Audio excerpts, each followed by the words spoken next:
Well. Again, to all of our viewers out there, we want to welcome you to your favorite show, my Lutheran Connections TV discussion. Today we have a very special, a special guest, our Lord Bishop, the Right Reverend G. Victor Padmore. We are glad to have on set today um, our ambassador there in Freetown, Sierra Leone, joining us from our studios there. I'm here in Atlanta, Georgia, and we have our brother Josiah Jokai. He's there today in Danbury, Connecticut. And we will be going quickly to our main studio there in Connecticut, where our brother Josiah Jokai is seated pretty tight, and he's going to be our lead host for today. Again, we want to say welcome and thank you for being there with us. Thank you, Willie, for getting the show started as usual.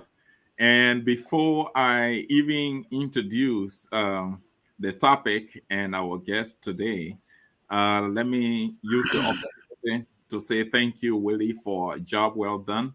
I think our viewers can see the new design of our studio. We have the rose in the background, so beautiful. I love it. And this is very special to me. So I like to really extend gratitude to you, Willie, for the technical work that you do in the background for the success of our show. Having said that, let me say that we have indeed a very special guest today, the Lord Bishop of the Lutheran Church in Liberia, who just got elected and consecrated. Bishop G. Victor Padmore is with us today. He's sitting with us. That speaks volumes about his interest in the leadership responsibility that he's been entrusted with. Bishop, we want to say you are most welcome to the most watch and listening to platform right now, the podcast, my Lutheran Connections discussion, online TV. You are being watched and listening to in Central America, in North America, where we are, in Australia, in Canada, in parts of Africa, and we want to be specific to say thanks to our brethren in Lusaka, Zambia, for relaying the show and the broadcast in Lusaka. We are very happy that our viewership is growing, not only in Liberia, but across the globe. So, Bishop, you are most welcome to our program. It's a pride for us, for you to sit with us today, to have a conversation about how your leadership intends to proceed with the development of the Lutheran Church in Liberia. So welcome, Bishop. Thank you. Thank you so much. And let me apologize. I know for several times you've tried to get me on the show, and as I just put you aside. Probably I had a reason was that I didn't want to say anything too soon, even though it's still too soon, but I wanted to have waited for at least after the consecration, and then you can be sure that you're the leader, and then you can say something. But that's one of the reasons why I just thought to kill away. But I'm happy that I can be here today, and I know. Let me just also say to you, sitting in the room with me is my darling wife, sitting by me, so you can know I'm not here alone. So the two of us are here. But I also want to say, extend a real sincere greetings to all of those who are listening, who are Lutherans from here, even may not be here, but outside there, who also have the concern and interest in the growth and development of our church. And that's what all of us are supposed to have. Know that we come from somewhere and we belong to that place, and we should have the interest in that place. And so you gave a whole lot of topics. Honestly, I may not dive into all into full details, but I can give you some briefing concerning what we intend to do. This is a teamwork, so I'm speaking right now as an individual, but in consultation with the team, we will come back again and give you more vivid explanation on what we intend to do as the time goes on. Now, on your agenda, you have also you have reconciliation. Many persons believe that this church So is very Bishop, much divided. sorry, thank you, Bishop. So we are going to pose the questions to you, one after the other. My colleagues will also have Go ahead. rounds, to ask you questions about those topics that we indicated to you earlier. But we want to thank you for the recognition of the Lutheran Connection discussion platform. We really want to thank you for the recognition. We also want to highlight the fact that even prior to the show today, you took off time to talk to us briefly, during your consecration dinner. That short conversation we had with you won't believe it went viral. It went viral, and so many people really appreciated it. The fact that you could walk away from the event while it was ongoing to go in a special room just to talk to us, spoke directly to your interest in providing the kind of decent and productive leadership that will meet the expectations of the church. Having said that, we are going to go to our studio in Freetown, where we have our ambassador rightfully seated, Ambassador Tablo. Tablo is going to get the ball rolling with the first question. So we now go to the ambassador there in Freetown. It's all yours. Thank you so very kindly, Brother Dokai. And I want to also take this time to say, Lord Bishop, you are most welcome. And not to waste much time, let me just roll in with the first question, if you may. Bishop, as our chief shepherd, we want to say we are very happy that you could be able to grant us the interview today, which is indicative of the fact that we are gravitating towards attaining unity and development in the LCL. However, Bishop, you will know that genuine reconciliation and unity are on the minds of all of us as Lutherans. And you will also know that when you and your colleagues were, contesting during the bishopric election, you all made a stern commitment and to reconciliation and uniting the church that was, quote unquote, believed to be divisive. The question here is, Reverend, the Right Reverend, your Lord Bishop, I apologize. Go ahead. It's okay. Yeah. Is this still reconciliation? Is reconciliation still a priority on your leadership agenda? If so, how do you intend to go about that? Thank you. As you know, scripture says, the house that is divided against itself cannot stand. Well, in my own mind, the first place we had, everyone thought that this church would have been divided from us who were running, contesting to become bishop of this church. But and because everyone had their own group behind them, and it could also cause a big chaos.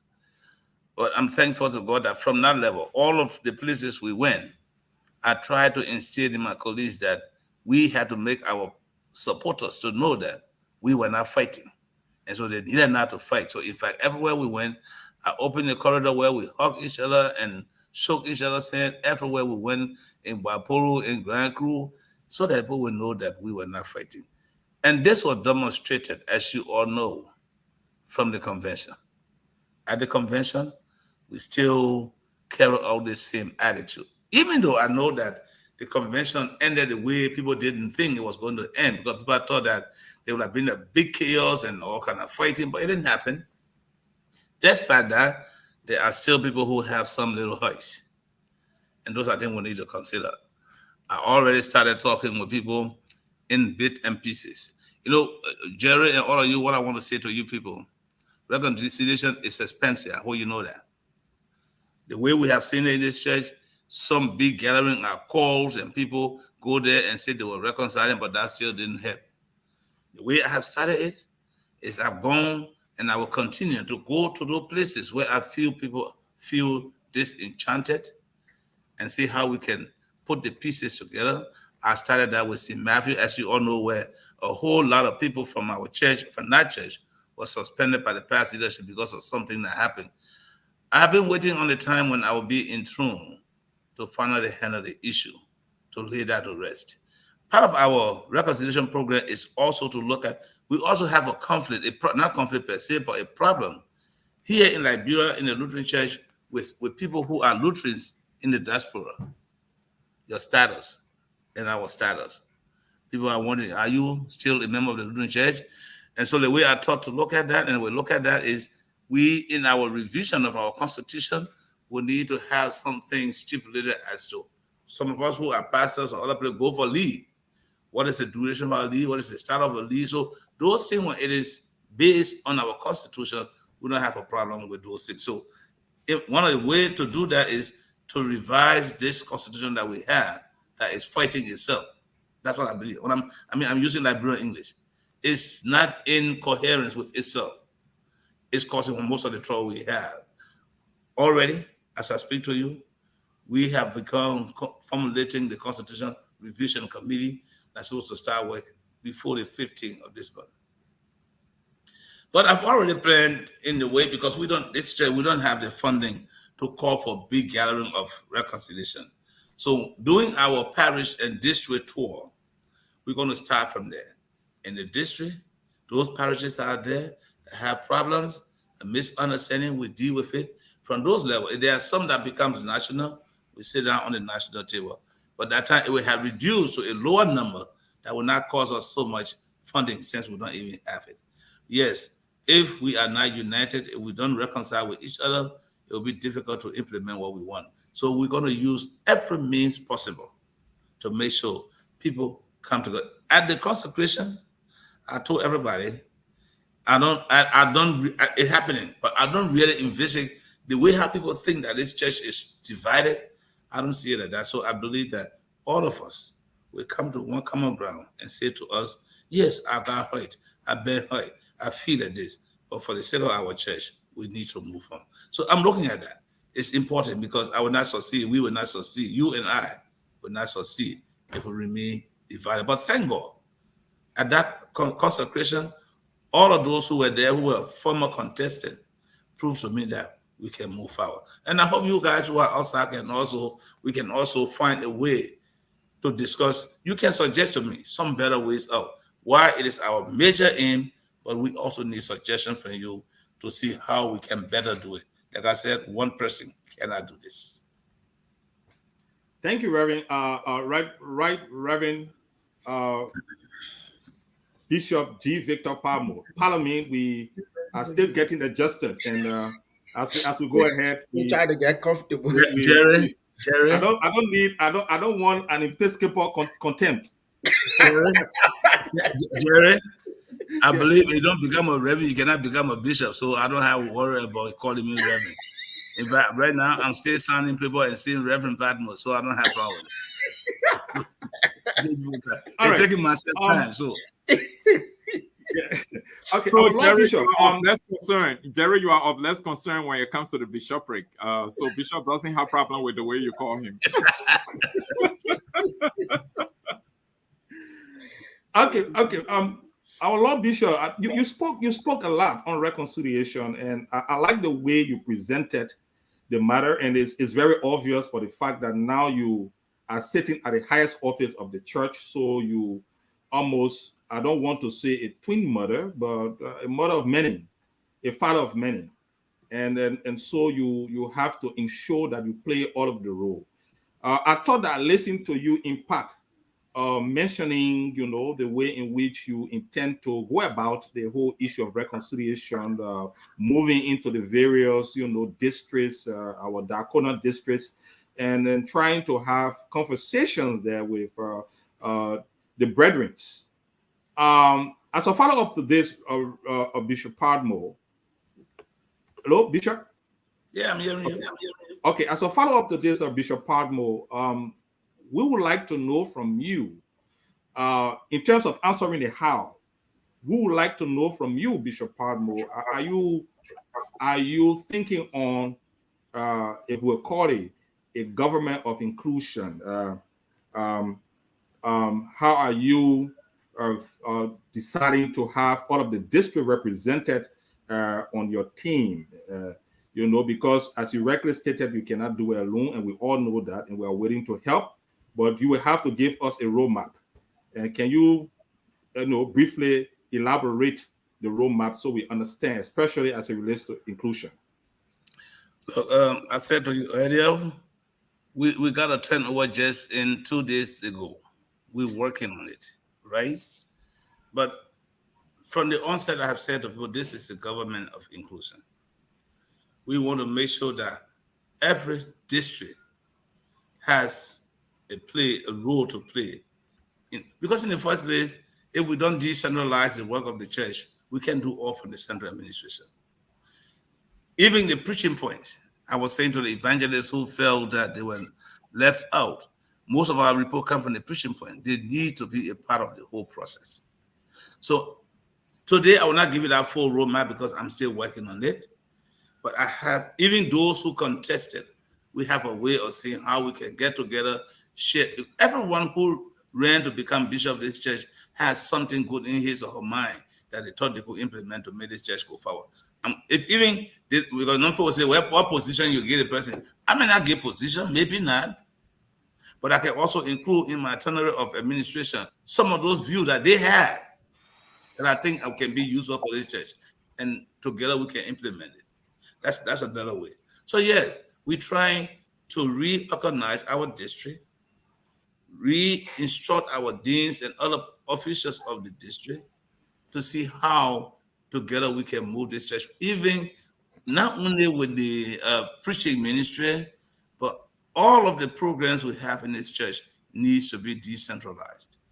Too many things, too many times, I feel that Lutheran Church in Liberia is Moravia, which is wrong.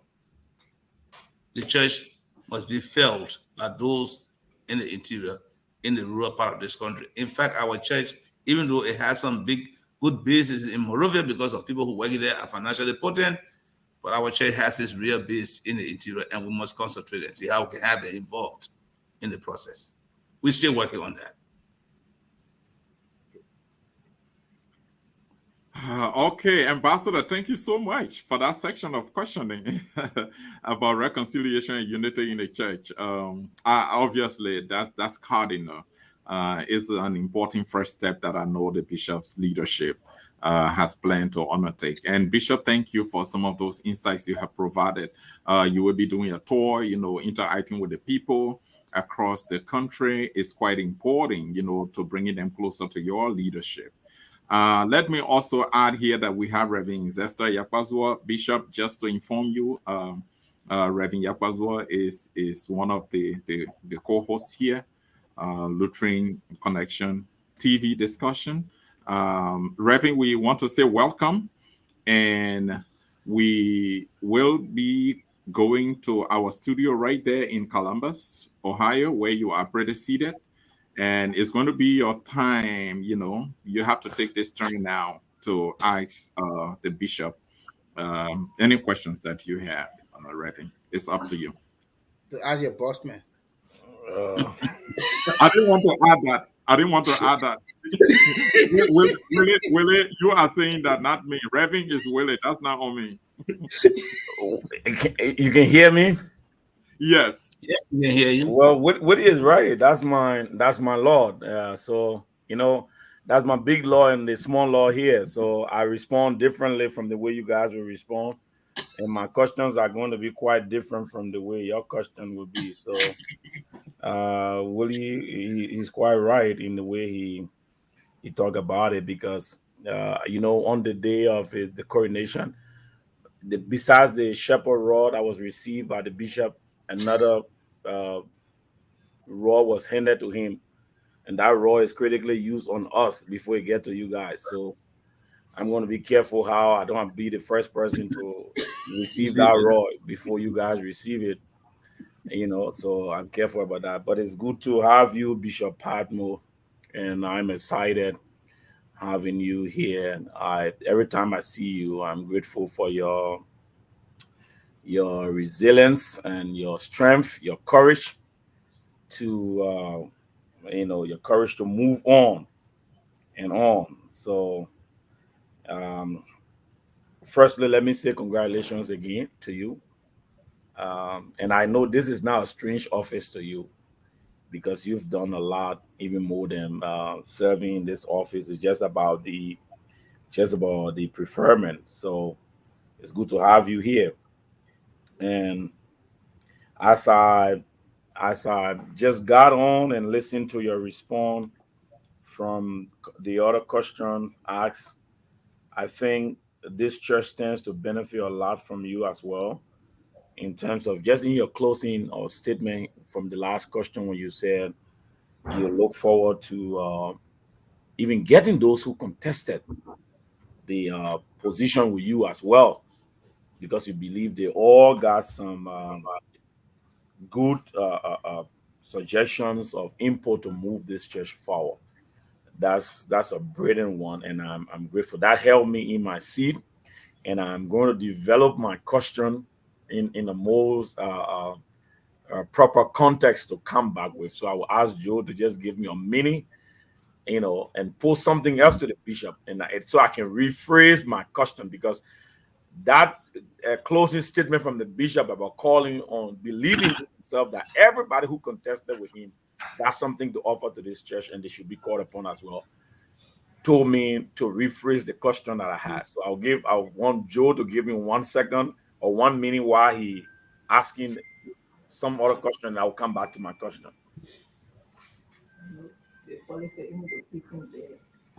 Okay, Reverend Yakwazwa, thank you very much. Arthur was touched by the closing statement, talking about the inclusivity aspect of reconciliation and unity in the church. At this time, we will be going to Atlanta, Georgia, where Willie is pretty seated. Willie, can you go? Yeah, sure, absolutely. And as a veteran acolyte, I know how to work with my bishop, unlike you and Jerry. Bishop, again, I want to say welcome. I want to say Thank you. welcome and congratulations. Thank you so I much. will go straight to the question, Bishop. You know that we informed you earlier that the show is being monitored worldwide. Australia, in Lusaka, Zambia, one of our Lutheran brethren has a Lutheran radio station there. He's relaying the program. So it's in Liberia that we're actually trying to work with the local team in Liberia to have this program, have the program going. So, Bishop, you are taking on at a very critical time in the church, where in a signature project that I would say every Liberian Lutheran is looking up to, which is the Lutheran Beautiful. University. The Lutheran University. My question is, how do you intend to realize this popular dream, which every Liberian Lutheran has? Thank you. The first thing I'm thinking about, and I've already started working. Before, I was just a visitor to this community on this university. Um, During those days when I was visiting, as you may have known, if you don't know, I have interest in that university, so I began to work along with Phoebe Hospital. The time I was acting administrator for a year and 10 months, and because there were a whole lot of delays in our university process, I didn't have much control over that. We engaged as a result of the mandate from the convention in Grand Cru, Newake, that Phoebe, the board should try to register Phoebe as a degree granting institution. I work along with Phoebe Hospital, and today we have Phoebe Hospital granting BSc to the students, having known that we are in this country, our school is one of the best and has been the best for all the time.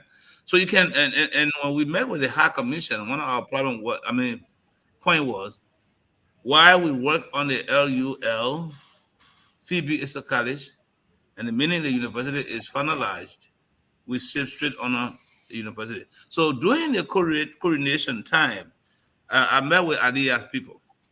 Before even they came, I met with the chairman for that committee, the project committee, Jesse, and we became putting things together how to come up with the documentation that the High Commission needs.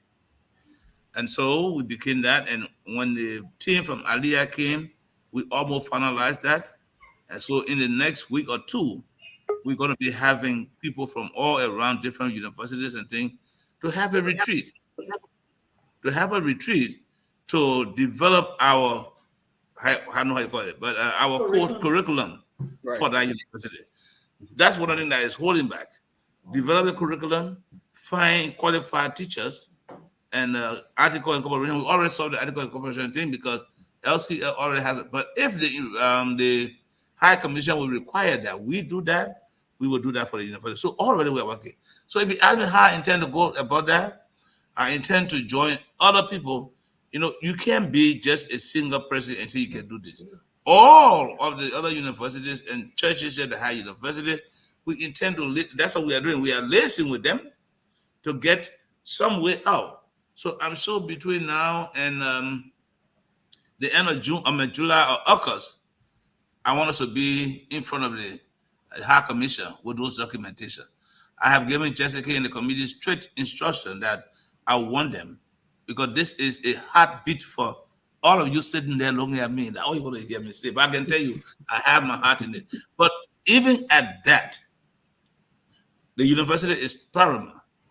But I also believe to also revamp the high school system, because if we don't have a good high school, our schools should be a feeder for our university. We can't depend on other schools to feed our university.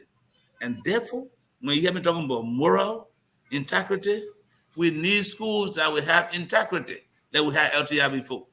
Students leaving from our schools because of the kind of integrity, the roadmap and the way we're going to set it up, you may not even need entrance to enter university, because all of the school must live and go by the same standard. If the school cannot do that, then we cannot hold them. We need to revamp our school, the school system, to be able to have this university we all dream about. It's my heartbeat. And this is why by the end of this month, I'm in LTI with a team of people. You will watch me. I'll have my own call. We need to start cleaning that place, because we're going to have good school system. We're going to have a good university. But I can tell you, all of us, we're going to employ all of you people views. It can be one. I'm working along with the team. I'm not ahead of the team, but I'm working along the team, because I know with my presence, they will move on. I told Sis Maria Reed, that's her name, that there's no more time to sit down. She be no more somebody to work with. She got me. I'm going to push you people for an idea. If you waste time, then you will be the one that made the university will stay behind, because I'm ready for it. I'm ready to go. That's right. Bishop, I have a follow-up question. You spoke about, in your response, you spoke about LTI. And when you made the call during the week, we saw some people adhering to your call, and we saw people like live, like doing some cleaning up exercise at LTI. And, LTI being one of our, premier learning institutions in Liberia. But so my question is, how are you, like, you spoke, when in your response, you mentioned Aliyah, but also you have the association of the LTI Alumni Association here in the US. Are you working along with them? Yes, that's my major partner. I know that Aliyah, your interest is a university, but the Alumni Association of LTI are standing ready. In fact, let me let you know that they have already done an assessment of LTI, and they can tell you right up front how much it's going to cost us to put LTI back to a pre-war status. They told me it's huge, but they will go for it. And I have had 3 meetings with the in-country Alumni Association. I've had a Zoom meeting with the all-country Alumni Association. Even the 16th of this month, we are also meeting at the Dwako's place for a retreat to make a work plan for LTI. So yes, they are. Even though I called them in, I didn't know who to start with, so I just posted on the Facebook. I want to know who all the luminaries are, and they became responding. Yes, people are responding. My aim of calling for this cleanup campaign is the fact that we can't be relying on every somebody for everything. What can we do ourselves? We can clean that place. We don't have the couple to make a budget for cleaning LTI. Somebody have already started sending me some money. We can use some money, buy small food, get people there, transport them there, and we bridge. That will cost us less than sitting down and writing project proposal that will take us months and years to get there. So by the grace of God, by the end of this month, I will hope that LTI is clean. We want a school of integrity because all of our discussion, we want a university to be different from all other, not just a high university, but you can. The way how those of you who went to LTI, I don't know anyone who went to LTI or your parents went to LTI so far. You know what LTI was. That's the kind of university we want. So that when somebody, even if it is in the bush, people can send their child to that school because it has integrity. There's a moral soundness. Huh? It's genuine instruction. And no student buying grade because they want back. That's not the school I want. That's the university I want.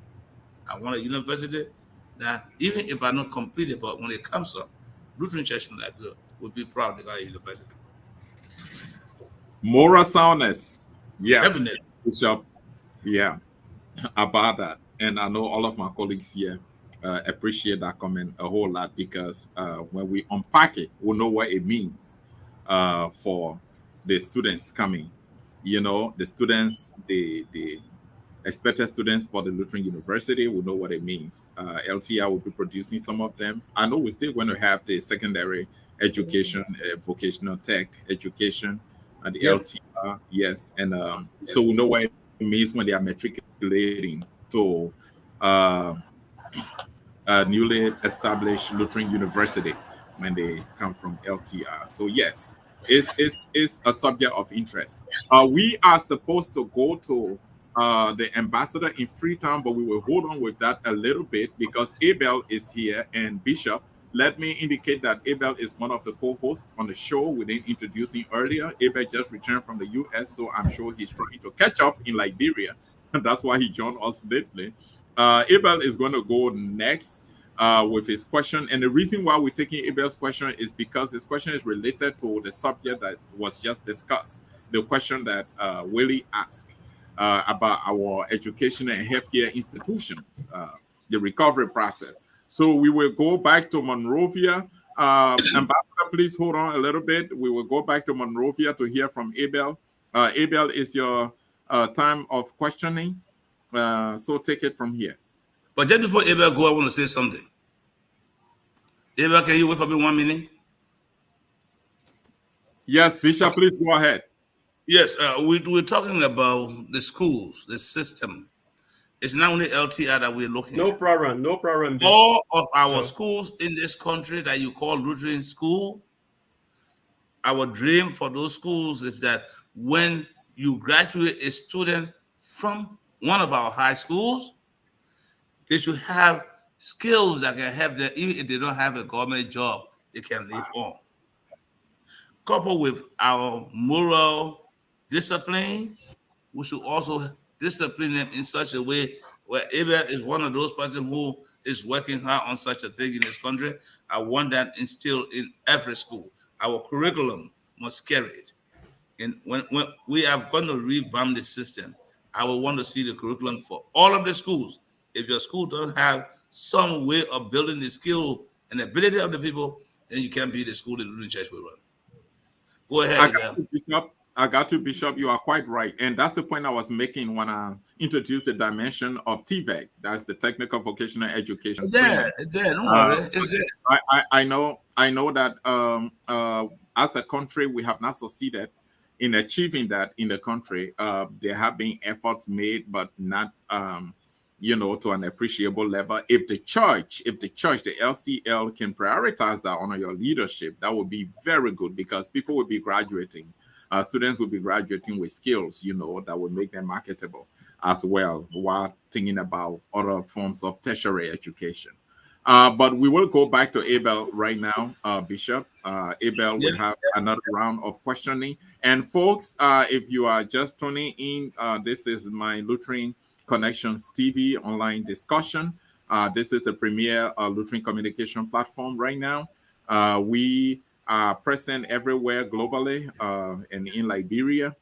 Today we are having the Bishop of the Lutheran Church in Liberia, the Red Reverend G. Victor Padmore, who is sitting with us and talking about some of the things his leadership plans to do. We will now go back to Monrovia, to our studios where Abel is well seated. Abel, is all yours. Thank you so much, Joe. Thank you, folks. I want to take this time to welcome the bishop on the show. You are right, Joe. I'm trying to kind of adjust myself. Very short distance. I couldn't believe that I would get stuck for like 2 hours. Bishop, you have demonstrated a lot to us in terms of hope, in terms of faith, in terms of peace, by your consistencies, your persistence. You contested the bishopric on 3 different occasions, and you didn't make it. Many people talk that you could have given up because of your persistence, but you ran on the 4th time and finally did. Our church could be taking on the right trajectory. Because I want to congratulate you, and our doors are open. We are fully prepared to flow along with you, Bishop, in whatever endeavor that you're going to undertake.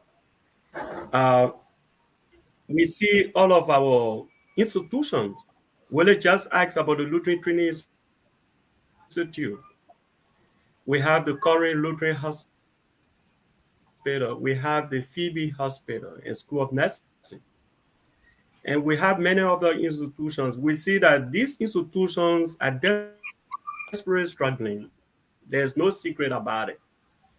They are faced with a lot of challenges and in revamping these institutions, not even to post-war status, but maybe even going beyond that.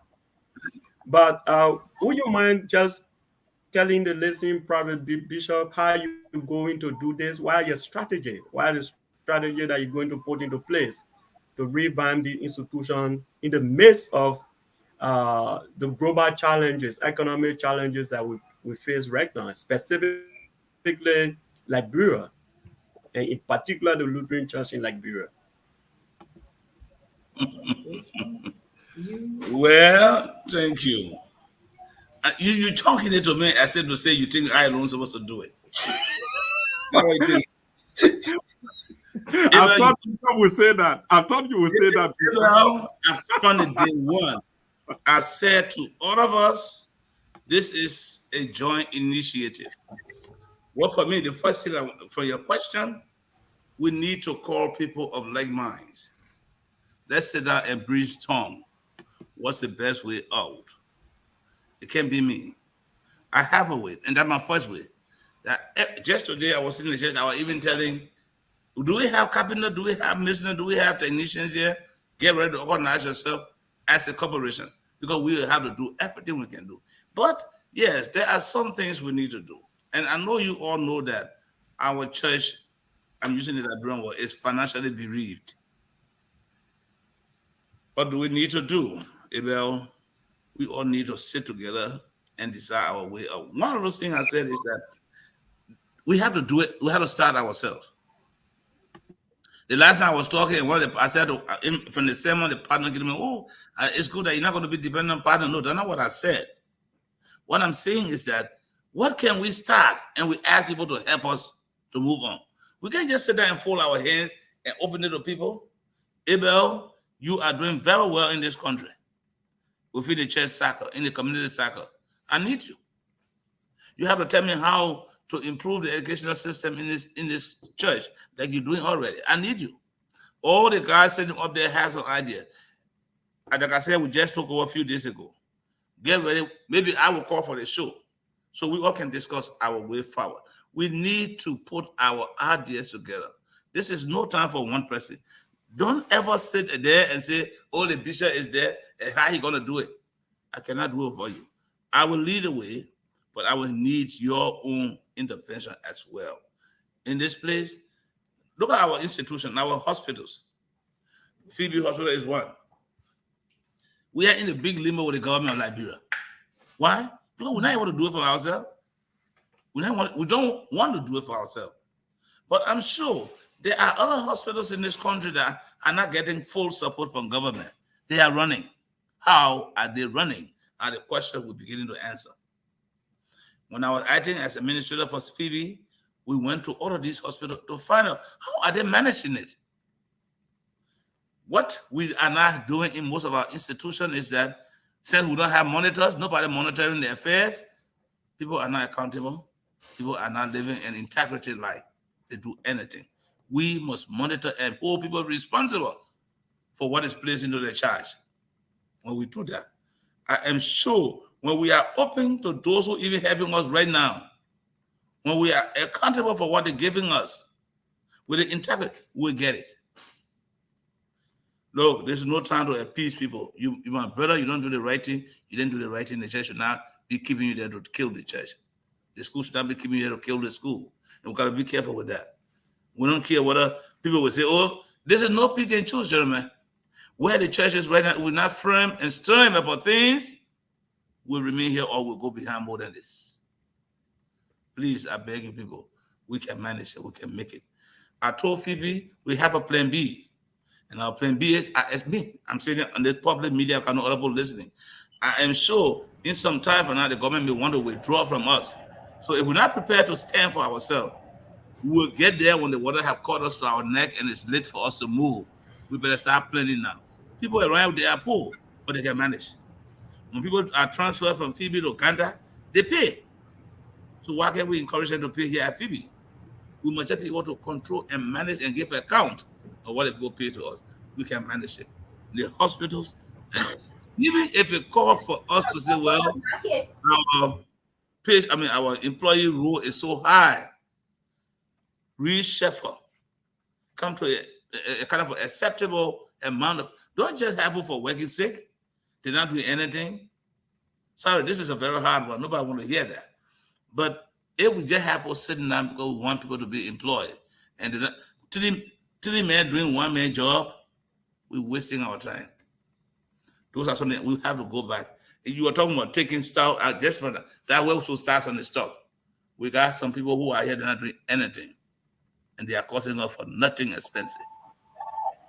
If it costs us, I said to Phoebe, if it will cost us to cut down our staff from 500 and almost 700, in the government paying most of them, to a sizable 250 that can do the work, we go ahead. That's the face out. Everybody still not doing nothing. No, let me give you a chance to ask you a question. When you go to me to talk, I will talk. But I know, Bishop. Yeah. Thank you so much, Bishop. And let's get everybody on the board. They are qualified people in this country who are a planner, who are strategists. We need them. People Suba, then these are people that we need to call, and other people are not calling by name and say, gentlemen, how do we go from here? This is what we have. How do we manage it? Okay? Okay. Okay. Thank you so much, Bishop. I love the way you're proceeding, and I think engagement of such nature will kind of really help the process. I heard you just talking about LTI just a couple of minutes ago, that you're very necessary, and I have authored my supervisor to let's say send a one thing, and we want to do this every month, so that that could be part of our contribution. So I appreciate you very much, Jerry. I'll come back to you. Thank you. Thank you too. Okay, thank you, Abel. Talk every time I hear LTI, it's an heartbeat for me because I also went through those wars, and I'm very proud to always talk about Please say your contribution. Say your contribution for the cleanup. I'm always proud to hear and talk about LTR, one of the great institutions in our country, secondary institutions. LTR provided sound secondary education to Liberians, many of whom are making a difference in institutions in Liberia and globally. And it's our responsibility as a church to revive that institution. If the Lutheran University process can contribute to that, that would be great. If other initiatives, special initiatives like the Bishop Initiative, the Bishop's Initiative can also help to revive LTR, we will all get involved to make sure it is done. But at this juncture, we will go to Atlanta, Georgia, where Willie is seated. Willie will, take up time to recognize our viewers, bring us some comments and questions for the bishop. And then after Willie, we will be going to Reverend Yapazua, who is the only person on set here is qualified to ask the questions he's going to be asking. Not me, not Willie, not Gabriel, not Jerry. So it's going to be Reverend Yapazua, who is the only person qualified to ask the question he's going to ask the bishop. So, Reverend Yapazua, please get set. Willie, it's all yours. Yeah, no, not me. I can't ask any question like that. I'm an acolyte. Yeah, I'm an No, acolyte. no, Only the not at reverend all. can ask. Yeah, yeah. Not at So all, Willie. quickly we want to quickly we want to recognize our sister Sambali. She's watching. Cynthia is watching from. We have this joke. They call Simafi the warehouse, and they call banners with the Graveyard Church. So she's watching from the Graveyard Church, BLC. Our sister couple Silly. Our brother Sumo Way is watching us from Lufa. Thank you very much. He always following our brother. Nuo Kennedy is also watching. Our sister Panatina Besa. She want to use this time to congratulate our bishop. She sending out congratulations to you, Bishop Harris. Anyway, may his soul rest in peace. Bishop Padmore. Okay. So we also have our sister. Sorry, I will just come here quick. Our brother J. Benedict Kakula is watching. Sis Fita DeWillie is also watching. Um, Brother Newell Kennedy said that your approach towards reconciliation is a good approach. Since Lucia Harris is watching and she's following also. Um, Philip McKay is also following. Our sister Marlon Mulba is following. Our brother there in Belize, he's following. And our Reverend Wokolo Colley is following. Our brother Zizi has a question. We'll be coming back to that. Brother Judomun Colley is watching from Wookam, Pinsville. Our pastor, senior Reverend Thomas P. Thomas Z. P. He's following us from his corner there in Chicken Soup Factory.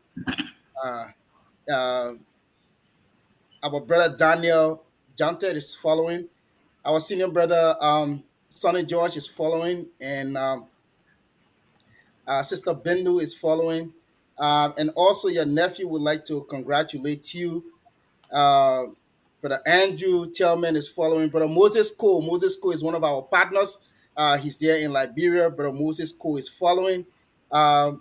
Sis Salome Vakwana is following us Will from. it just a minute? Will it just a minute, please, Bishop? We just want to let you know that Moses Cole is one of those Yes, who's also Moses Cole. Yes, contributing to communications in the church, making sure that there's absolutely. visibility and there's information dissemination. He has an online TV called ITV, and Yes, we are yes. working with him, to make sure that we can improve and expand the platform for all the trains. I just wanted to highlight that. Willie, you can. Absolutely, absolutely. Thank you so much. Thank you so much. Our sister Sue Lamont is following us. And speaking of Moses Cole, he also sent in a comment about the program. Our brother George Toto is following. Cleaning What you houses is say? starting. It's right there. Yep. yeah, and also I like to recognize Menipale K Sumo. Menipale K Sumo. I believe this is Willie, from. can we go back to the comments? Willie, the comments very important. Go back to the comment before Dr. Toto's comment. We have to let the Okay, bishop know what they are saying, what they okay, say. okay. Yeah, okay. Some of them saying that following, but I can go back quickly and just try to highlight some of them Just the quick. comment. Yeah, the important comments. Okay, yeah, okay. Then we will come down here. Uh, this is Lucina Right. Wally. Um, and there's another comment from our brother there in Belize.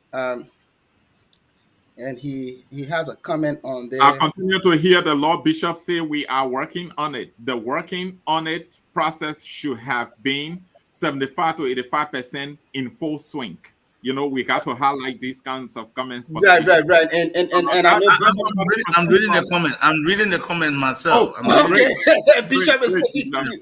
Bishop is Great, taking Bishop. cue to that. Yeah, he's taking cue to So that. let the comment Uh, stay for a few seconds so the bishop yeah, can be able to read it before you. right, right, right.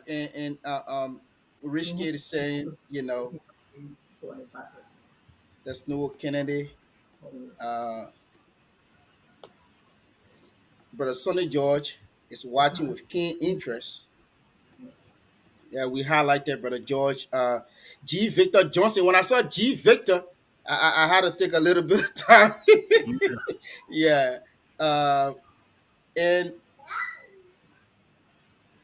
so our sister made a comment and she says something about you talking and encouraging people to do it. So I think she's making reference to when you call on everyone to go to LTI to help with the cleanup process. Uh, Brother Philip, Brother Philip has a comment. Philip McKay, and we also want to recognize our brother Moses Vapana, Alfred Flombo Guidi. I mean, we will take another time again to recognize people. Our sister Majon Cole is there following us. We just our father Loe Kokloku. This is my uncle right here, and he also has a comment. Uh, that he's watching from Minnesota. So again, but we have a question here, Bishop. We have two questions. One of them, our brother Arthur Luyon is also following us. We have a question here from Brother Zizi Molba. Sorry, Zizi Roberts.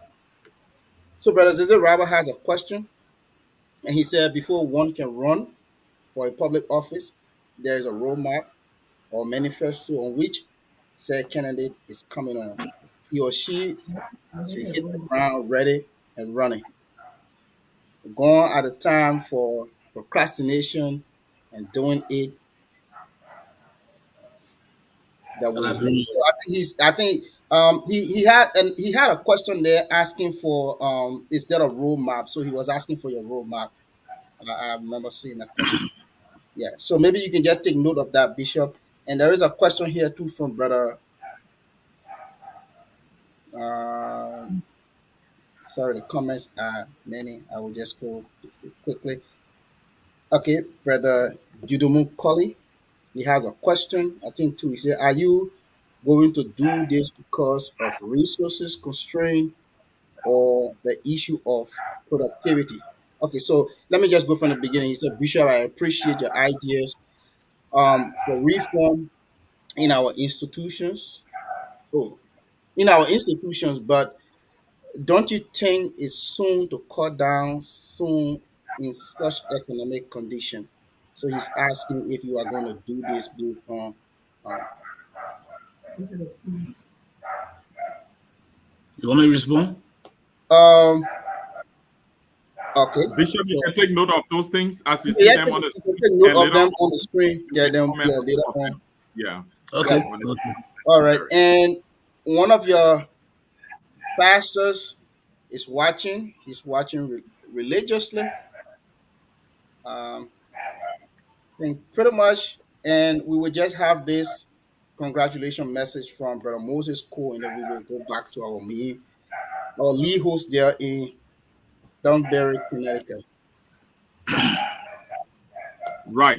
Thank you very much, Willie. Thank you for the rounds. We will take time to go through some of the comments that will be coming in. There are so many. I am looking at them from my end as well. There are so many comments coming in from Lutherans across the world watching the program, listening to the bishop.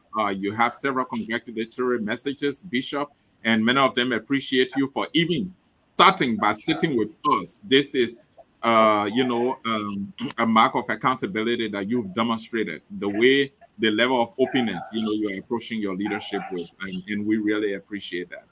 Willie, thank you for the rounds. We might go back maybe one more time before we close the show. But I also wanted to highlight that Reverend Dr. Eric Molly Allison is also watching. So just for us to be aware.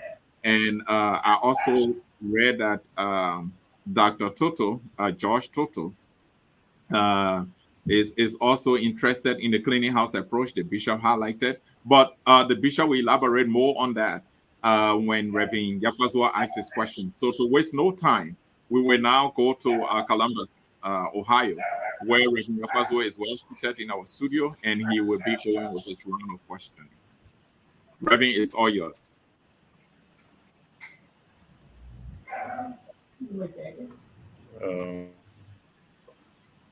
I'm trying to get off. Can you hear me now? Yes, Yep. very good. Bishop, welcome again, and thanks to have you here. And I like to begin by using the scripture text from the book of Ecclesiastic. There is time and season for everything, and I'm using this because I technically believe that it has been a long journey for you in being able to get to this point. You have gone to the cross like Jesus, stumbling and falling, waking up and picking up your cross and making your way to Calvary. But you had the assurance that no matter how long it takes, you will still get there one day. And I'm glad that you are here today as our Lord Bishop. And in the past, before we even got you to this show, I have spoken to most of our colleagues on this program, pastoral colleagues, who have talked about constraint facing the LCL, our programs, and our different organizations running. And based upon that, I think you are taking on to the LCL at a very critical time. No one will have to say that, but sitting in my seat as a pastor, I understand how critical, what critical time you've taken on to the LCL.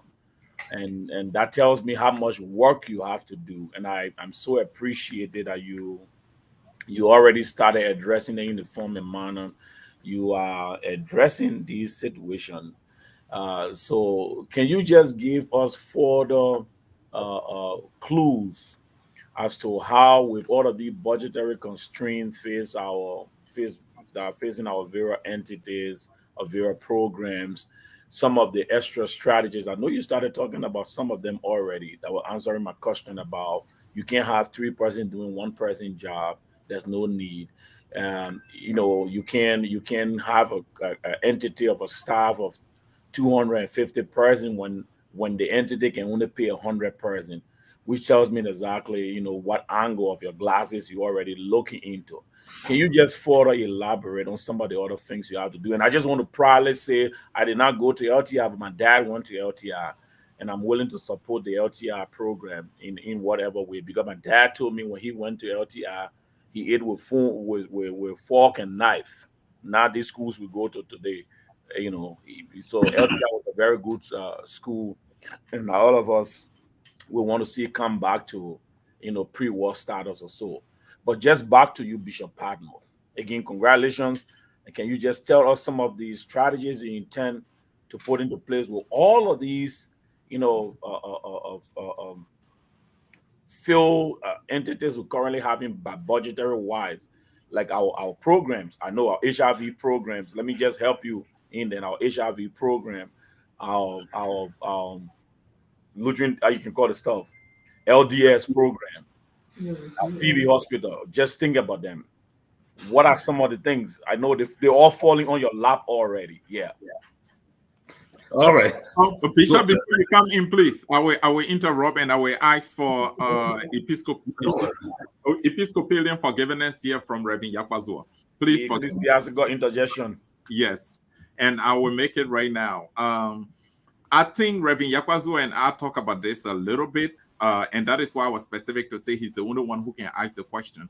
What really he's trying to narrow down here, Bishop, is are you really going to start by taking stock? Are you really going to do an audit as a way of starting? So bring me my charger. So we know where we are. So we know where we are before you can start your leadership. Coming upstairs. I'm done with this. Okay. Thank you, all of you. I want to make a first comment first. When you talk about what's that school? Is that Moses School? Yeah, Moses School. Yeah. Look, I'm interested. I have a very great interest in Moses School. I will come to your questions. I heard you talking about trying to work along with him. What I want all of us to do, Moses School is providing our church some great services. What we can do, I want us to see, we're talking about radio station and TV station. Moses School already got a TV station. Can we work with him to see how our church drive to this thing? That's what I'm looking forward to. I want all of us to work about that, work around that. Moses School is very important. Part of the program that was televised was done by Moses. Even the convention, Moses did that. So I think the church already got a radio station or a TV station that we can begin from. So I just want to tell Moses, I told him to find me so we can talk about that. But let me come to Zester, the Reverend Zester point. Zester, right now, somebody said by now I should be like about 75 to 85. I want him to, whosoever said that, to know that, look, it's not how fast you run, how well you run. We just took over 3 days ago. I know we got a plan in our mind. Now to answer Zester, to tell who was talking, right now we have formulated, now I'm not calling it a name, you call it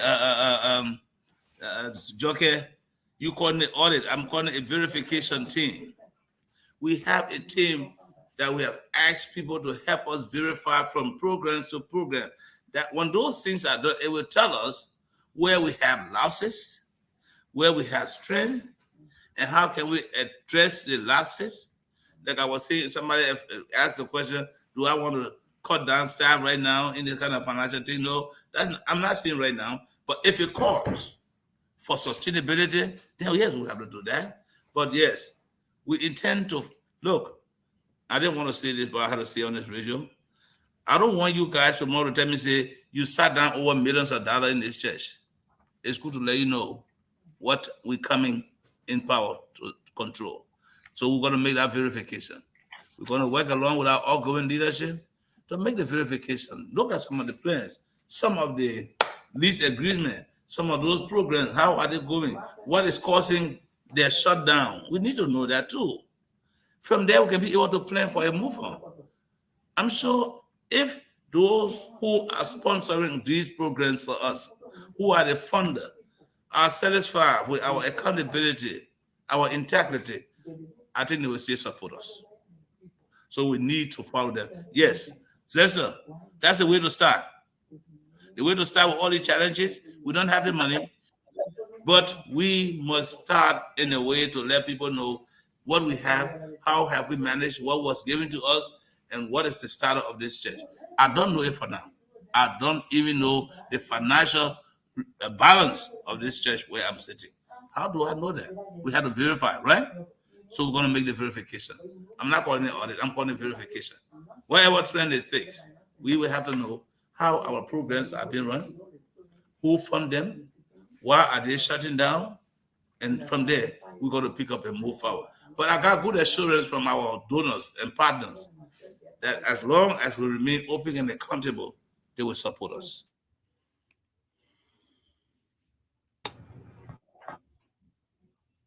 You know they want that. What can we do to move on? Okay? Thank you, Bishop. I like the word stock. I don't like the word audit. Reverend Yakwazua, I thought you were coming with a follow-up question, but let me just say something to Bishop's use of the word Sorry, stock and audit. for having the interruption because people call it boom. And audit. So taking stock, you can do both technical and financial audit. So if you stay verify, you will still be doing technical audit, and it's in your purview to decide Yeah. the scope whether you have both financial and technical audit. But I think your audience appreciate the fact that you are taking this very seriously, Bishop. That is an important first step Right. to the success of your leadership. Whichever way it is called, maybe it can be the matter. But the whole thing is that you will be doing a verification to take to know where you are and to proceed. Sorry for the Yes. interruption. I'm yeah. Yeah, Come back. Joe, My thank you. phone. After you, Reverend Yapazwa.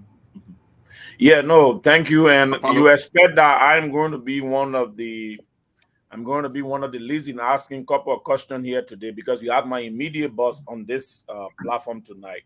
So you don't expect a lot from me. You expect me to be helping to even answer some of the questions if need be. So, Joe, Go ahead. back to you Get guys. Fred. Your question will help me. So Yeah, if you no, keep the question that's supposed to help me.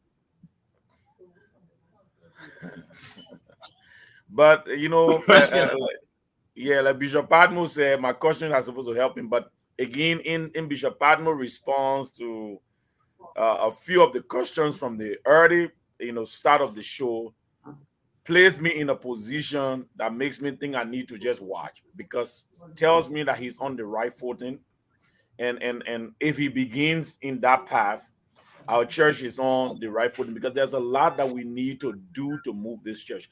And like he said from the beginning, I'm one person as a pastor of the LCL who believe that we need to have a painful startup to have a successful ending. But if we want to have this, this regular things as usual, we're not going to have a successful LCM. So we need to have a painful start. And how do we have a painful start is the way we try to handle issue at some point. It may not go well with everybody. And sometimes betterment of life and society and organizations doesn't have to suit everybody from the beginning, but in the end, they can appreciate, the work you've done. And I think that's the way Bishop Padmore is starting, and I appreciate him. By just hearing his initial views on how he intends to proceed in running this church, I am grateful. And I look forward to the implementation. And like he have always said, he doesn't believe he can do them all by himself. He's counting on all of us being home in a way to support the process of moving our church the way he intend to go. So again, I want to say thank you, Bishop Padmore. And I can assure you that you can count on all of us to do our best, and we will call you when the need be. We will call somebody like me will call you. I will call you and say, this is what I want to suggest, or this is what I think, and I know you're gonna listen. Yeah. So folks, Yeah, this is Joe. the Lutheran Joe, Connection Joe. TV. Oh, we go there to Jerry, ambassador there in Freetown. Jerry. Thank you so much. Thank you so much, Joe, for the opportunity. I highly appreciate it. And Bishop, I would like to say to you that however terminology you use, so to say taking stock of audit, this is key because it's coming up so many times. And so Joe and myself, I know Reverend Yapazo is very skeptical and he's trying to circumvent the issue, but we want to make sure that we hammer this home carefully because we don't want you or people to appear as if to say it's witch hunt. No. It is just so that it's clear so people don't think that you're coming to sit on a gold mine. The reality is something that need to be shown. And so that's the reason why we believe that it's good that you liaise with the outgoing so that you could be able to ensure that we have the kind of stock taking. But what we think that you have not still clarified in our mind is the approach you're going to take. Are you going to use internal scholars, internal talents, or are you going to use external support? so that we can be able to have the kind of result that we need? Or are you going to use a hybrid, both internal and external? I mean, can you elaborate a bit on the approach? Excellent. Yes, I can do that. We have it in two phases we're thinking. The first one we want to do is we want to get real credible people. And you know that in this church we have people who are credible and can do that. We started appointing some already, and I'm going to name like Mr. Suba. We have him on our listing with some other people. We think their first intervention will tell us what else we need to do. But for me, if that's how I started by saying verification, right? If the verification process tells me I need to get in touch with my partners to ask for some assistance in doing a full, both in and out auditing group, we need that. What I want to say to those who are outgoing is that I'm really not doing things because I don't trust them. We trust them, but they alone have not been running this church. They have had other people in different sectors working, and we also need to find out how did they work there. What do we have that we're going on with? It's not only funding, but the church, what manpower, what human resource do we have in our different places? Those are all the things we're looking for. We're looking for what are our assets as a church. We need to know those things. So again, like I said to you, I have this mind. We have already begun appointing an in-country, in-church, credible people to do this. But we can still take suggestions, as Zesta said. The only thing we're not getting out right now is because of, like I said to you from the beginning, I don't know the financial status of this church right now. So I'm trying as much as possible to make sure I will cut down the cost, but I can do it efficiently, the way how everybody expects to see it happen. And that's what I say. I know there are credible people who can do this. Some of them have even vowed and pledged that they can do it free of charge for this church. We can take that. When they come up, we're going to share, we're going to post the fundings so everybody can know what it is. If there's another need, I say we need to make a follow-on, we will. So that's why we can't tell them I want to read 100% right now. It's a stage. This whole process is a stage. We go one to the other, but I can assure you, we will get there. We all will know where our church is, what our church has, and we can plan together how do we move forward. That's what I want to say to you. Yeah. And So you are, you were downsize for right size. That's good. you are on stock taking. And look at Sunday George's comment. Bishop is right there. You can read it, Bishop. Just before we move on to the next discussion. Yeah, sorry, John. I want to tell Sorry, John, I'm already taking that in consideration. I told you today, I appreciate.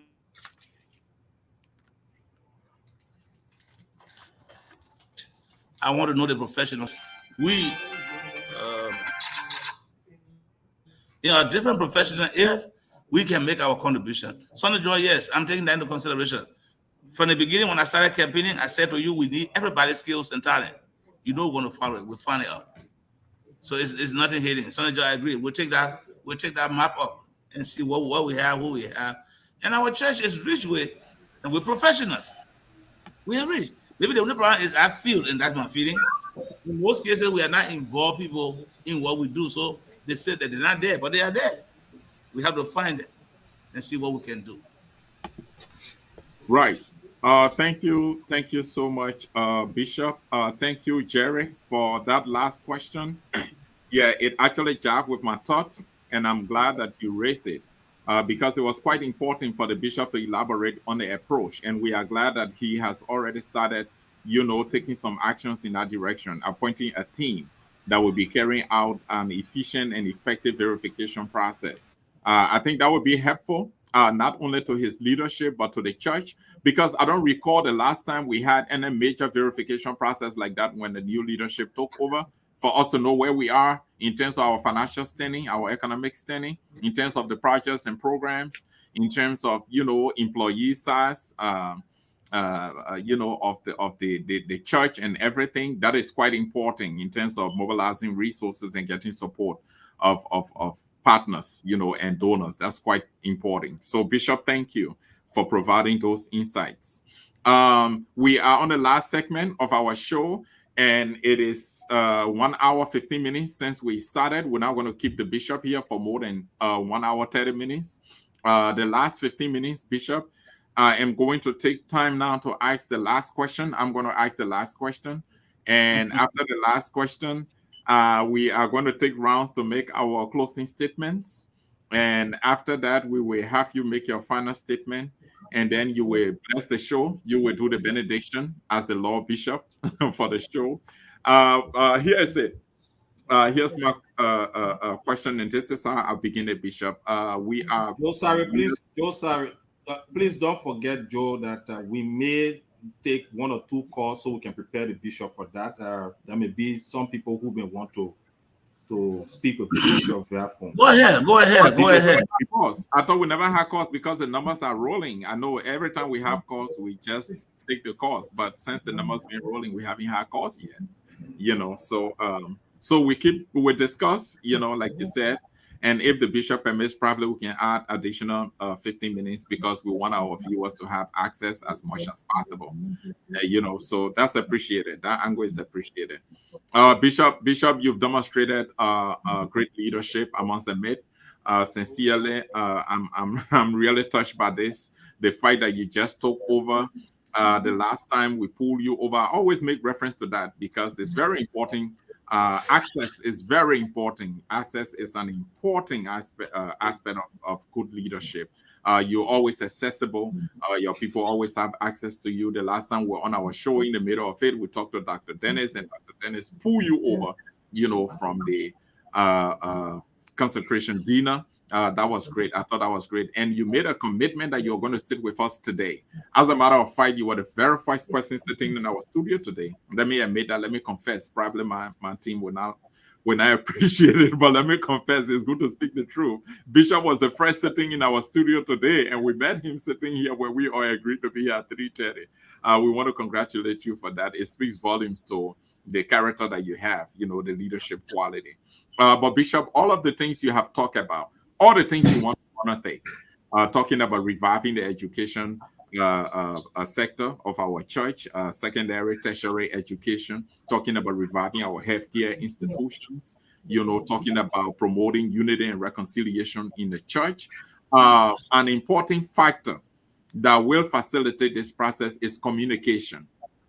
And we have not really had that opportunity where there is a communication regime, an established communication system that is inclusive of a radio station, inclusive of a resource center where people can do research, where people can make references, where people can find information about the church, with ease. We have not had that. We have not had an online platform like we do right now. So my question to you is, what is your approach to the communication setup that your leadership wants to institute? Thank you. When you have good communication, you have plenty of things happening. One, you can even sustain your organization when people can get the information they need to get. So you can rest assured. In fact, right now, we didn't start the radio station project, but we've already started working on that process. I've contacted people. We got other people who have worked on the process, gone through the government file to setting the process of registration. We're doing that already. We're even in the communication with somebody who had pledged to give one of our parishes some radio station equipment. We're trying to see whether he can change from that small parish way inside there and put it in a much more centralized place where it can have access to over half of our. Please, Lord Bishop. Please, Lord Bishop. Wait a minute. You are in the company of the former chair of the then Luther FM committee, and this is all news to me, Bishop. This is all news to me.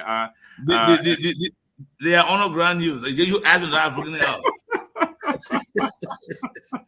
Just to tell you, I'm doing this underground investigation Right. to see what. But we still intend to. I'm working with Aaron Colley, who are also working with you. I'm sure, He right? was on my committee, yes. Right. So I didn't leave him. I called him so we can meet and sit down. But before I got to them, I've been trying to make some underground investigation.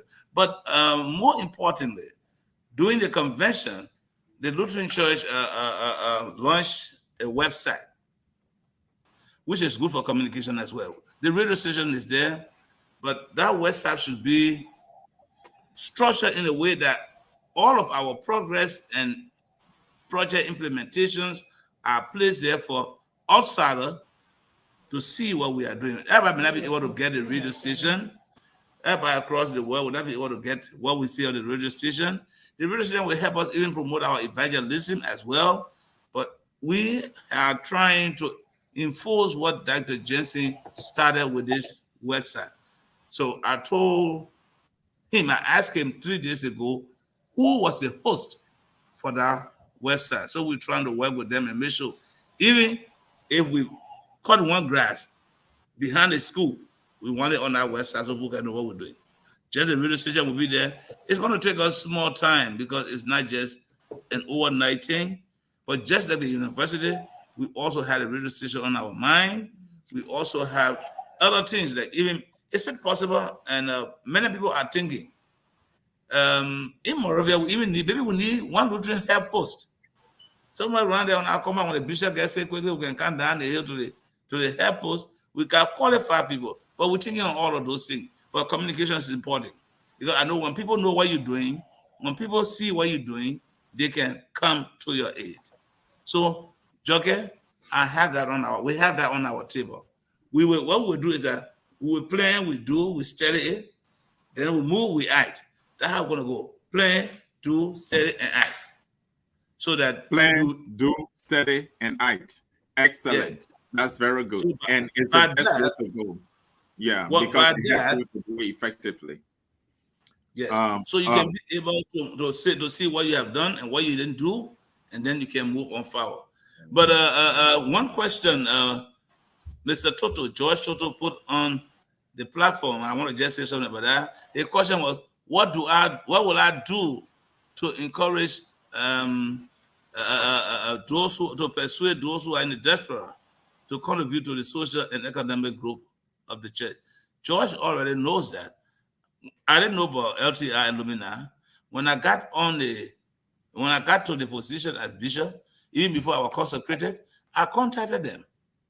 I sought their views. I sought their advice. Today, they and us are planning how to move on. Look, we will need everyone. We may not know all those who are the diaspora, but if we start making suggestions and on the kind of a show, people who can do what they can do, look, we need all of you people. Even though I've talked about, with our constitution also states some of these things, how people, where they are and how they're supposed to be there.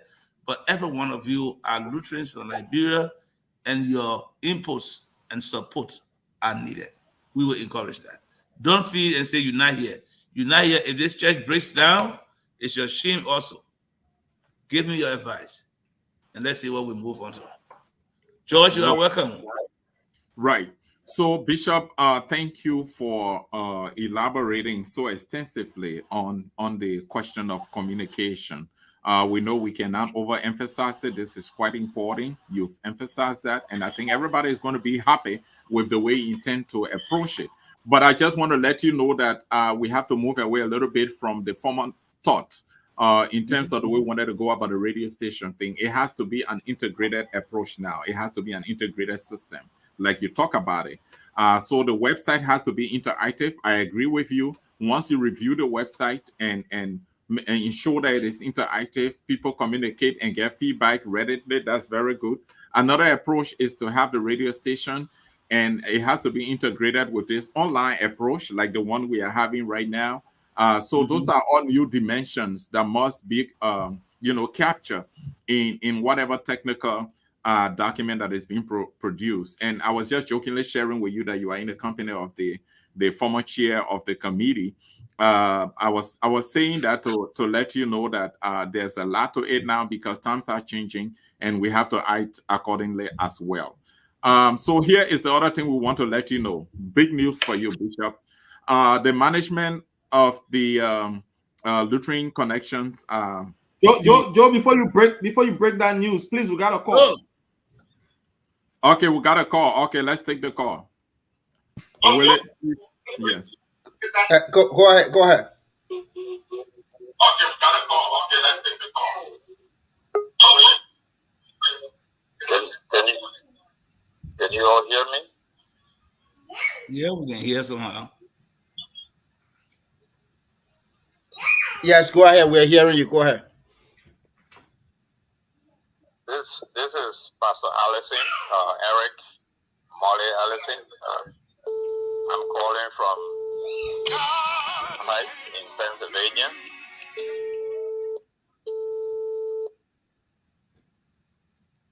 Go ahead, Reverend Allison.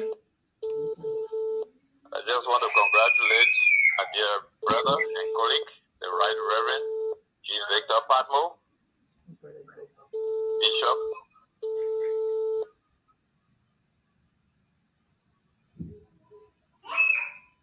Bishop of the Lutheran Church in Liberia. And I want to wish you well in your new leadership, your new assignment as pastor or pastors and the chief executive officer of the Lutheran Church in Liberia. I just want you to know that this institution and this faith community that you are now taking the helm of leadership, you are not alone. I'm with you as your brother and your colleague. And I want to show that you are in my prayers. Thank you. Thank you, brother. All right, well, thank you, brother. Reverend, he said. Follow me at any time for consultations and ideas. God bless Okay. you. God bless you. Thank you so much, Reverend. We have another call coming in. I Yeah, can see that the phone is hot right now, Willie. Yeah. Let's take the calls. Yeah. Go ahead. Go ahead, Reverend.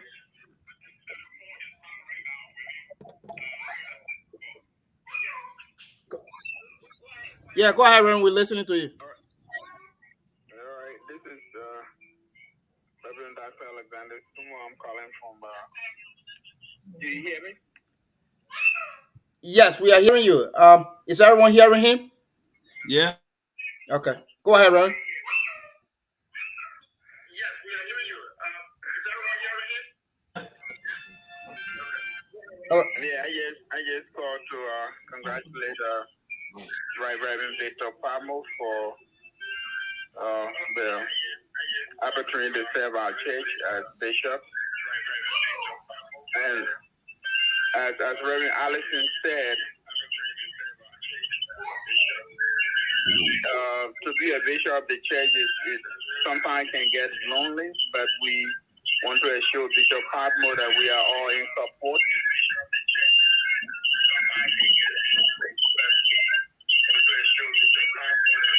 I think he's listening at the same time talking. Reverend, do you have a device on there that you can mute? He needs to lower his device. You gotta lower your Move monitor. away from his monitor.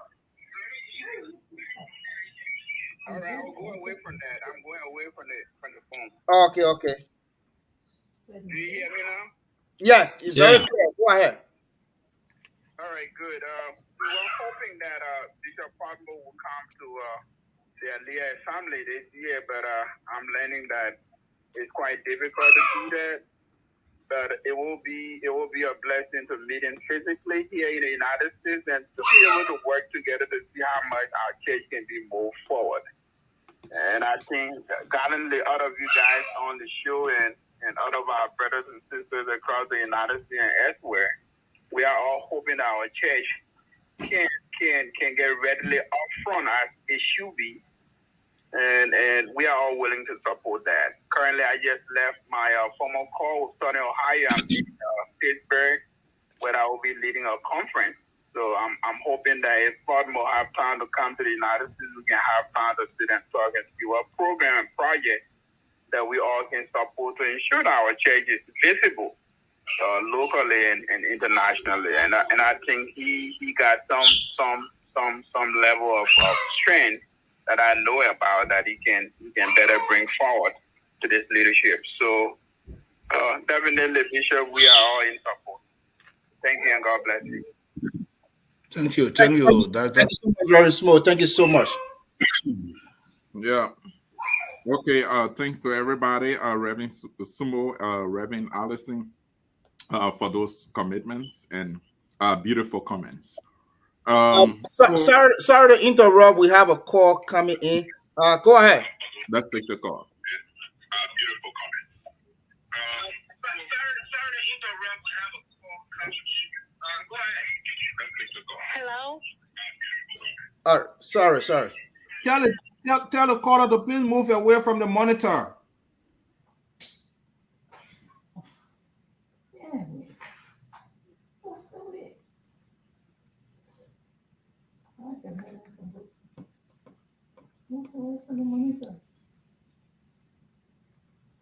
Willie?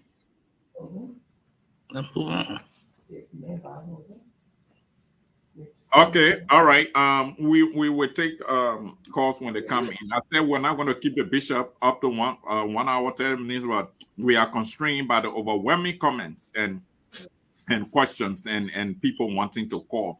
Yeah, let's take the call. Let's take the call right now. We have a caller. Go ahead. Let's do that. I just want to congratulate my reverend, my own reverend. He's the one who baptized me from CBC. Reverend, this is Monica Jala. Okay. I not know it, but this is your daughter. Congratulations for the time. I'm going to know that you were elected as bishop.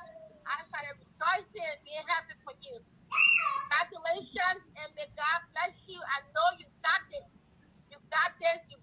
Let God keep you. Let God bless you. Congratulations. Thank you, Monica. Thank you. Thank you for calling. You too. Thank you so much. Man. That's it for now, Willie? Or do we have a call? For now. For now. Anyone comes in until probably like 5:30, then maybe we can take one more call. If anyone can call in, we can take one more, then we have to take leave of the bishop. Yeah, absolutely. And Bishop, this is what I wanted to say to you. The management of my Lutheran Connections online TV has created a special segment for you. It's called the Bishop Hour. And we will always have that section once every month. Is going to be the last Sunday of every month. And this is intended to provide you the opportunity, a great platform where you remain engaged with your people at home and abroad, everywhere in the world. As you can see right now, we don't have to emphasize the importance of engaging with your people to you. I'm sorry we can't show you all the comments, but my colleagues here who are looking at the comments along with me, it is so overwhelming. We are not able to show everything here right now. Comments coming from everywhere, in Liberia, in Central America, North America, in Canada, in Australia, everywhere people are commenting. And many of them are not asking questions, but they are commenting. So that is the news, the breaking news we have for you. Our management has decided to allot a time to you, and it's going to be 1 hour 30 minutes every month. Is going to be the last Sunday of every month. And so let me find out from you first. Is this anything that you want to do? You will have the opportunity to have your lieutenants to represent you, but you know the importance of you appearing yourself, on a show of that nature. So let me put it to you. That's the good news we have for you. Yes, thank you for the good news. I think it's something that we appreciate because it helps us since we don't have, I don't know how soon our website will be functional. This is another way we can use every month at the end to just give even our people a briefing on what we did that month or how far we're going or what we need to do to get like you regularly say, I may be engaged sometime. I will not be there, but I can still have my able lieutenants to take my place, and we can all discuss what they're going to be discussing. So it's a good thing to do. So I really much appreciate that, and thank you so much for this offer. And Bishop, Bishop, I want I to say would just want to draw congratulations to my you. Congratulations to you. Congratulations to you for accepting this opportunity. You earned it. We want to let you know that you earned it. You earned it from the first steps you have taken. We want to say that my colleagues here know we have met, we have discussed it, and you really earned it from the first steps you have taken. From the time you were announced as the winner to this point, you have taken important steps that have demonstrated accountability and openness, and we just want to encourage you to support you to continue on that path. That's why we are creating this opportunity for you. So, colleagues, it's up to you if you want to make one or two comments. I heard the ambassador and say. Bishop, yeah, and Bishop, again, just to join my colleague Josiah to say that the management, I mean, this came as a real strong recommendation from the management after we had our management meeting, and we want to say that Joe got more breaking news that he didn't want to break. But you remember when we had our interview with you, I mean, that short interview, I mean, we got inspired for the fact that you were able to leave your inaugural dinner. Who could do that? Leave your inaugural dinner to come and meet with us. I mean, that was just so awesome. And that is how you persuaded us, you swept off our feet. And we just said, no, we got to give a bishop hour. But notwithstanding, when we said, who like us to do or ask us to do something, you remember, you told us, especially me, you said, no, tell me what you want to do. And so what we want to say to you is that we're working also behind the scene to see how we can be able to mobilize resources so that we can help to put into this communication stuff. Say it seems to be our signature project to help to get this Lutheran FM back on air, or in fact to get it on air because it was never on air. Do not to say back on air, but to get it on. But gentlemen, Josiah, I hope I didn't break the on breaking news, but it's okay. but I'm so excited. I know that something we've been discussing. Yes, Bishop, I want to tell you that this is some of our offer, but we'll be also depending on you for your bishopric support or your episcopal support, and in any way as we come, to knock your doors, and we'll also be using you to help us to move around with our traditional partners to see how we can be able to mobilize resources ASAP to see if we can get something doing. So this is an offer from my Lutheran Connection platform. So people don't just think we are just here, but to know that we are all credible, responsible people. We are not just hustler. We're looking to see how our church can move forward once we are given the opportunity by the highest office. Josiah, I hope I didn't take all the unbreaking. No, that's okay, Jerry. It was quite in place, quite important. I just wanted to be slow with that aspect a little bit, but I'm glad that I'm glad that you hit it, and the bishop now has an idea of how we want to proceed with this whole communication setup, and how we can get involved as Luther discussion to make it a success. So, Bishop, we're not going to go beyond 1 hour, 40 minutes. What we want to do now is to make rounds and get your final comments. So, we will not make the final comments. You will make the final comment. Willie, if you don't have call, we can make our final comment. We will just take the last one from Isbra, and then we'll make our final comments. Yeah. Thank you. Go ahead, Brother Tutu. Oh. Yeah, thank you. Thank you so much. And also, let me say thank to the gentleman this morning for a very good conversation with the bishop. Bishop Padmore, I want to congratulate you. And by the way, I'm George Tutu. I'm the vice president of Aliyah. I'm so impressed the way in which you conduct yourself today on the platform and the type of messages that you have put across. We are overwhelmed, most especially when the diaspora. We will see our best to work to be able to make our church to be the church we want for it to be. and I will be coming to Liberia pretty soon, and I will try to have an audience with you so we can discuss some of those issues that you expect for us in the diaspora. So again, thank you so much for the leadership that you are showing so far. I'm so impressed. Thank you. Thank you, Mr. Tutu.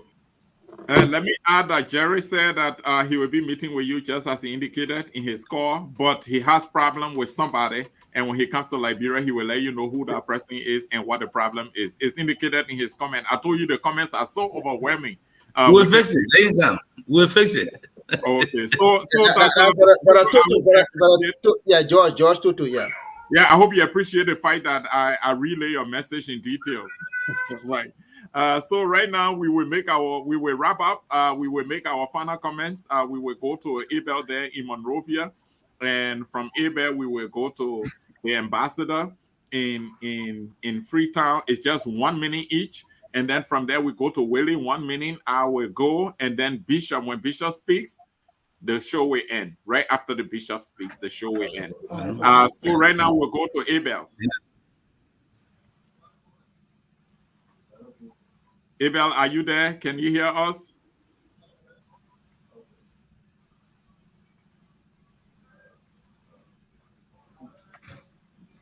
Thank you. Thank Bishop. I mean, words are just here. Are you getting? Yeah, I'm getting you. Are you getting me? Yes, sir. Yes, Abel, just go ahead. Hello? We can get you. Hello, I'm getting you, Abel. I was just saying to just inadequate to express like for the match he has. They show all over the book. They are so much. They're so happy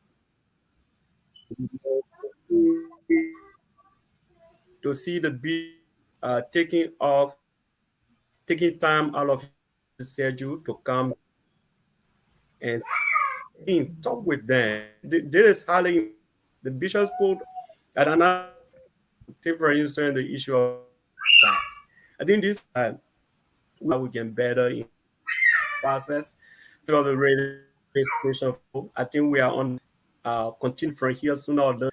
And things that will soon be in the radio station in relay television message. But one thing I will tell you is that do not give out on what you're doing. Continue to do what you're doing. Everywhere we've traveled, once again, we are available to help in whatever way we can. Even if you don't call us, we will call you because we know when we call you, you will be willing to talk to us. Thank you so much. Thank you, Abel. Ambassador?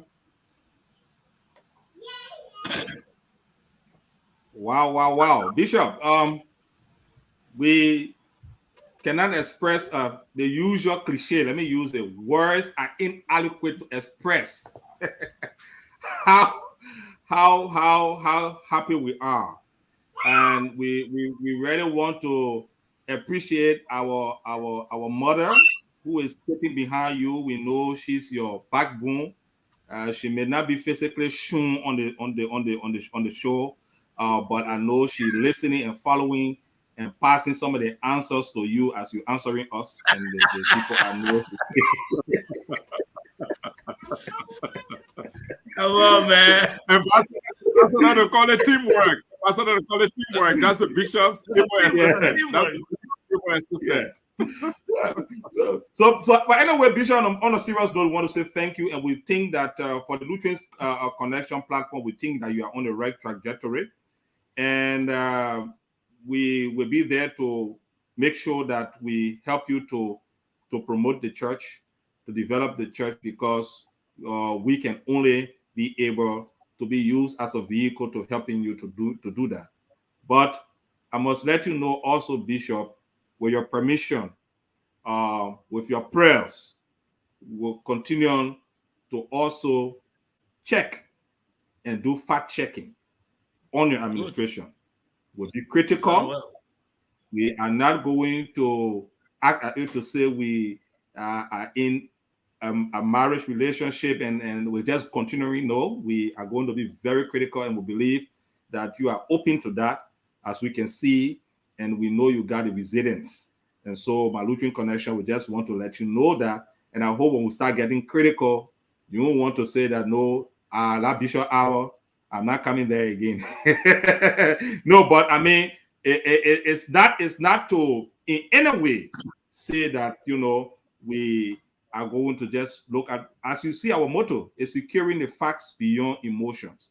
It's just to make sure that we get the church on the right trajectory. For too long, the Lutheran Church in Liberia have been lagging behind. It is time now for us to move, and we are ready to help you to move this church. Thank you. Thank you.